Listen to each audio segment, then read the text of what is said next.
प्रत्येक सोमवार को हम एक नया सूत्र लेकर आते हैं। अब सूत्र संख्या 32 पर पहुंच गई है। पिछला सूत्र दूसरे अध्याय का 8वां सूत्र था और उसमें शिवजी कह रहे हैं कि शरीर हविहं, शरीर आहुति है, शरीर हवन सामग्री है। महायोगी परम तपस्वी परम ज्ञानी गोरखनाथ की एक बहुत सुंदर रचना है जो इस प्रकार है। मरो मैं जोगी मरो, मरो मरण है मीठा,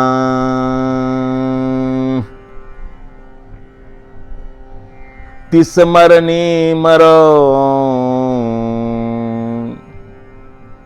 जिस मरनी गोरश मरी दीठा।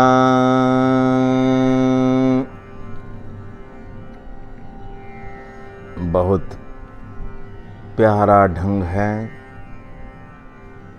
बहुत प्यारी शैली है, बहुत सुंदर शब्द हैं गोरखनाथ के। गोरखनाथ कह रहे हैं कि हे जोगी, हे योगी, मरो, मरण मीठा है, लेकिन मरण तभी मीठा है जब कोई दृष्टा बनकर मर जाता है, योगी बनकर मर जाता है, ज्ञानी बनकर मर जाता है। बहुत ऊंचाई की बात कर रहे हैं गोरखनाथ, बहुत बुलंदी की बात कर रहे हैं। मृण्मय शरीर में, इस नश्वर शरीर में चिन्मय आत्मा ढूंढ रहे हों, शाश्वत चैतन्य की खोज कर रहे हों, तो बाधाएं तो आएगी।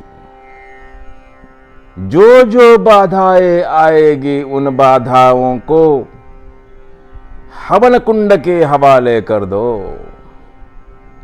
उन्हें मार डालो, उन्हें खत्म कर दो, ताकि शाश्वत चैतन्य का बोध हो सके। और शाश्वत चैतन्य का बोध ही, आत्मबोध ही ज्ञान है। और आज का सूत्र है ज्ञानम अन्नम।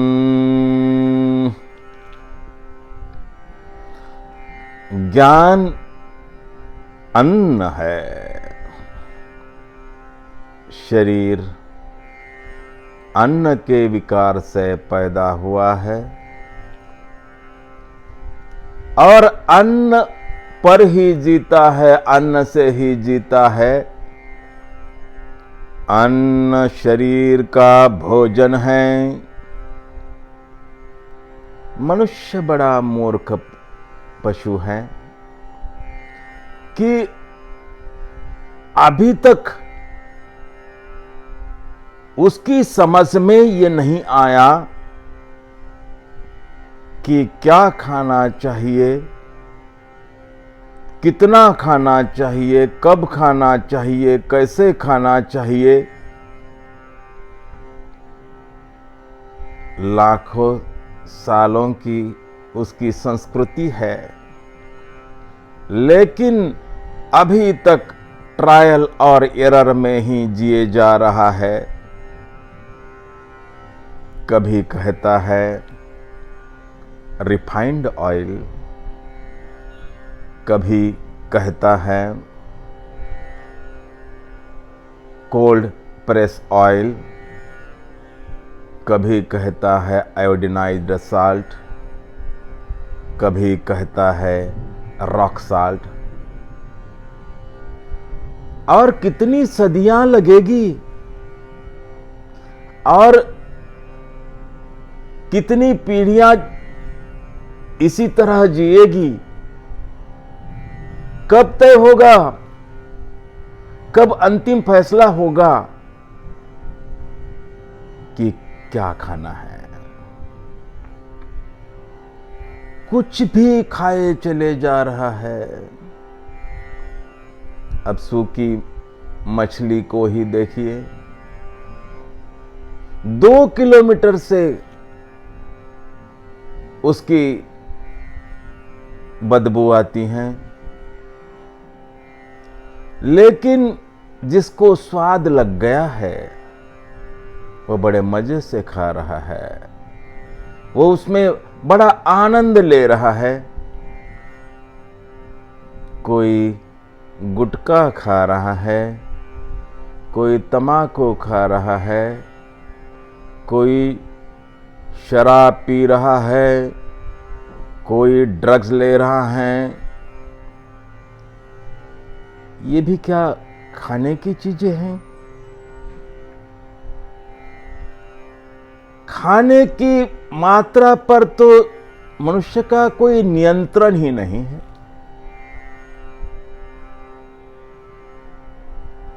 जितने लोग अपोषण से या कुपोषण से मरते हैं,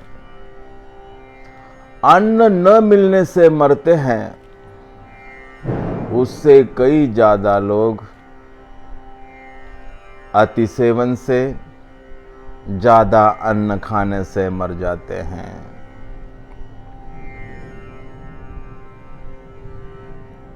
कहते हैं एक लड़का पार्टी में गया था, बहुत शराब पी डाली उसने, बहुत चिकन खाया, मांस खाया, उसका पेट फूल गया। इमरजेंसी में डॉक्टर के पास ले जाना पड़ा। डॉक्टर ने उसकी जांच पड़ताल की और कहा कि चिंता की कोई बात नहीं है, भोजन थोड़ा ज़्यादा हो गया है,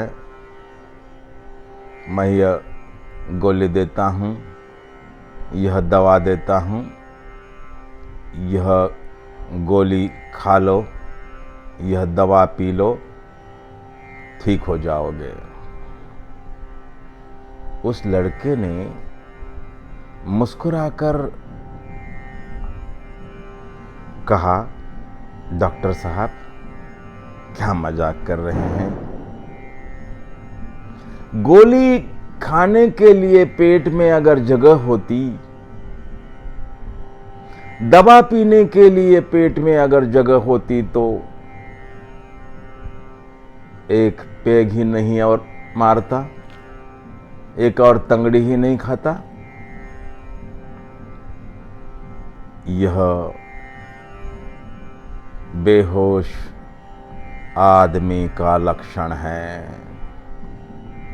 अरे तुम खा रहे हो, पेट तुम्हारा है, सामने बहुत भोजन पड़ा है, बहुत बोतलें पड़ी हैं, तो क्या वह सारा भोजन तुम अकेले ही करोगे?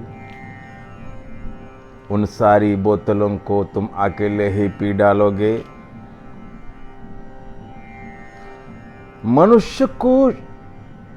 जिस मनुष्य को शरीर के भोजन के बारे में भी समझ नहीं है, उसे आत्मा के भोजन के बारे में कितनी समझ होगी?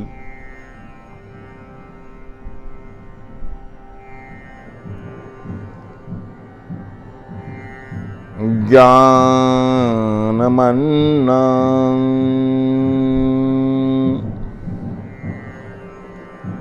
ज्ञान आत्मा का भोजन है, आत्मा का अन्न है।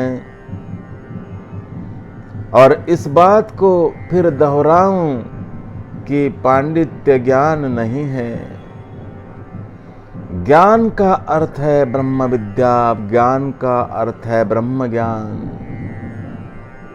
ज्ञान का अर्थ है जागृति, ज्ञान का अर्थ है विवेक, ज्ञान का अर्थ है प्रज्ञा, ज्ञान का अर्थ है केवल ज्ञान, ज्ञान का अर्थ है होश, ज्ञान का अर्थ है आत्म साक्षात्कार, ज्ञान का अर्थ है तत्व का ज्ञान।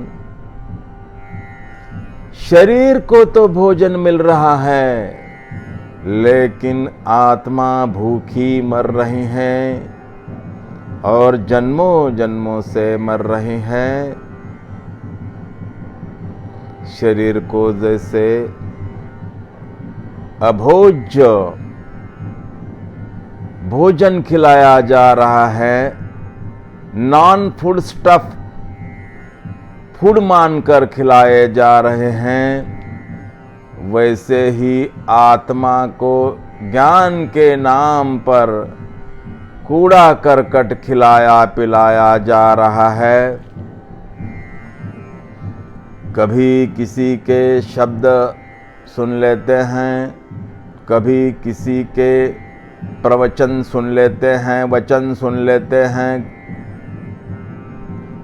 कभी किसी की फलसफा दर्शन शास्त्र की बातें सुन लेते हैं,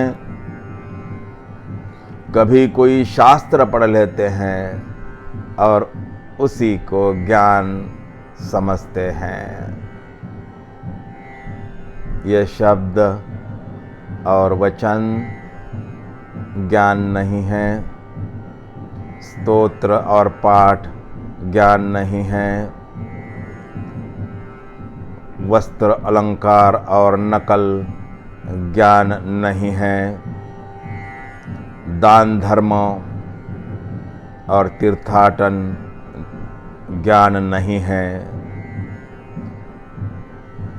ये चीजें आत्मा के लिए भोजन नहीं है।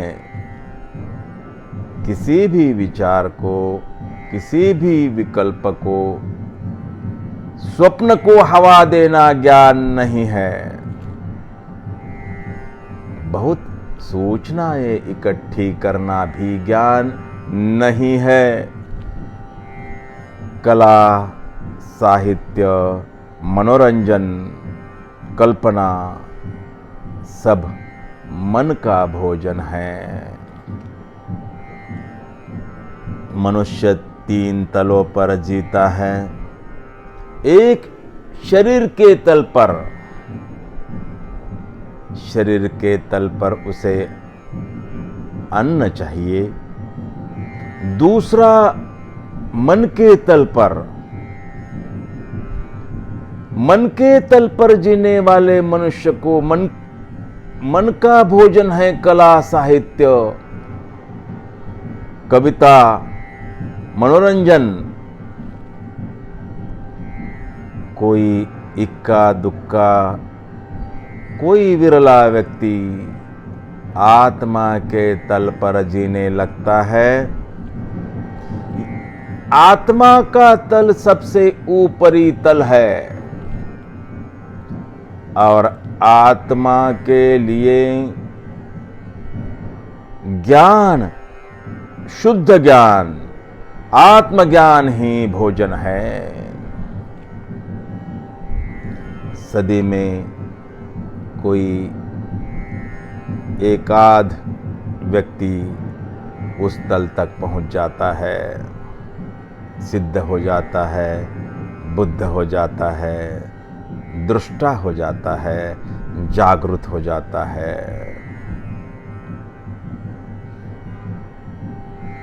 उसे ज्ञान का भोजन मिल जाता है और वह ज्ञानी हो जाता है।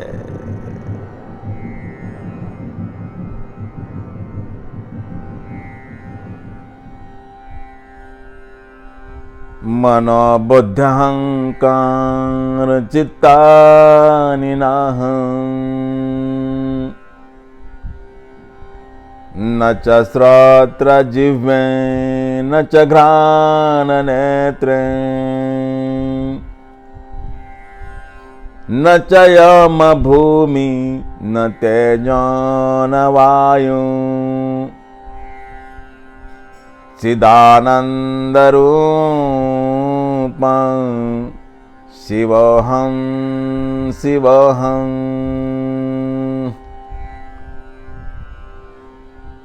आदि शंकराचार्य इस निर्वाण षटक में स्वयं के सच्चिदानंद स्वरूप होने की घोषणा कर रहे हैं। वे कह रहे हैं कि मैं मन नहीं हूं, मैं बुद्धि नहीं हूं, मैं अहंकार नहीं हूं, मैं नेत्र नहीं हूं, मैं कान नहीं हूं, मैं नाक नहीं हूं, मैं जीभ नहीं हूं, मैं आकाश नहीं हूं, मैं भूमि नहीं हूं, मैं वायु नहीं हूं, मैं यह भी नहीं हूं और मैं वह भी नहीं हूं। यह जो घोषणा है इसका बोध ही ज्ञान है। प्रकट शरीर के पार, दृश्य शरीर के पार जो अदृश्य चेतना है, जो अप्रकट आत्मा है, उसका अनुभव, उसका साक्षात्कार, उसे जान लेना ही ज्ञान है। योगी अनुभव कर लेता है कि अहम निर्विकल्पो निराकार रूपं विभुर्व्याप्त सर्वत्र सर्वेन्द्रियाणम्।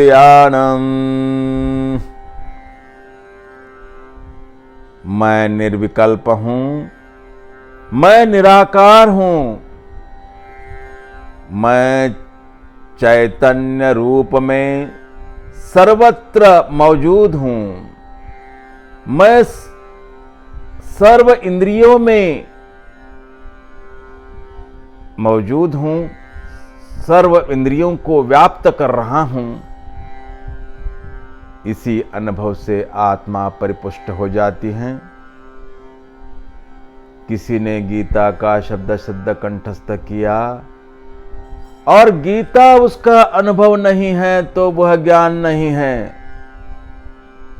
जैसे ही गीता उसका अनुभव बन जाती है, उसकी चेतना रूपांतरित हो जाती है। चेतना को समझदारी का, होश का, अवेयरनेस का खाद्य मिल गया, अन्न मिल गया, भोजन मिल गया और चेतना आकाश में उड़ान भरने लगी। चेतना मुक्त हो गई, आपको ज्ञान हो गया। ज्ञान का अन्न सेवन करते ही, ज्ञान का अन्न प्राशन करते ही चेतना में फुर्ती आ गई और चेतना को पैर लग गए। मैं सर्वत्र व्याप्त हूं, इसका अनुभव होने लगा। ज्ञानमन्नं